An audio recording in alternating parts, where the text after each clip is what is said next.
নেশার বিরুদ্ধে অভিযানে আরও গতি বাড়াতে ত্রিপুরার উত্তর জেলার বিভিন্ন থানা পরিদর্শনে নেমে পুলিশি কার্যক্রমের খোঁজখবর নিলেন নর্দার্ন রেঞ্জের ডিআইজি রথিরঞ্জন দেবনাথ। শুক্রবার তিনি উত্তর জেলার কদমতলা, চুরাইবাড়ি ও পানিসাগর থানা পরিদর্শনে যান এবং সেখানকার সার্বিক পরিস্থিতি পর্যবেক্ষণ করেন।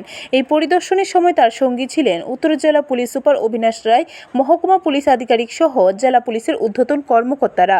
সাংবাদিকদের এক সাক্ষাৎকারে ডিআইজি রথিরঞ্জন দেবনাথ জানান, ডিআইজি হিসেবে তার অধীনে থাকা উত্তর ত্রিপুরা, ঊনকোটি ও ধলাই জেলার আইন শৃঙ্খলা পরিস্থিতি খতিয়ে দেখা এবং তদারকি করা তার নিয়মিত কর্মসূচির অংশ। বিভিন্ন ধরনের যে বিট সিস্টেম আছে, মূলত যে বিট অফিসার, এদের সঙ্গে পার্সোনালি ওদের সঙ্গে কথা বললাম, ওদের সমস্যা কিছু আছে কিনা জানার চেষ্টা করলাম এবং তাদের কি কাজ, এই সমস্ত বিষয় নিয়ে একবার তাদেরকে আবার নতুন করে একবার ব্রিফ করলাম, যাতে আগামী দিনে তারা তাদের কাজটা আরও সুন্দরভাবে করতে পারে। আর বাকি থানার যে সমস্ত রেগুলার কাজকর্ম বা যেটা থানার রুটিন ওয়ার্ক, এগুলো নিয়ে অফিসারদের সঙ্গে 1-to-1 কথা বলেছি। তাদেরকে আরেকবার তাদের কাজকর্ম নিয়ে তাদের থেকেও আমি নিলাম এবং তাদেরকেও আমি নতুন করে আবার ব্রিফিং দিয়েছি। আর এটা আমার রেগুলার ভিজিট এবং এটা প্রতিনিয়তই চলছে।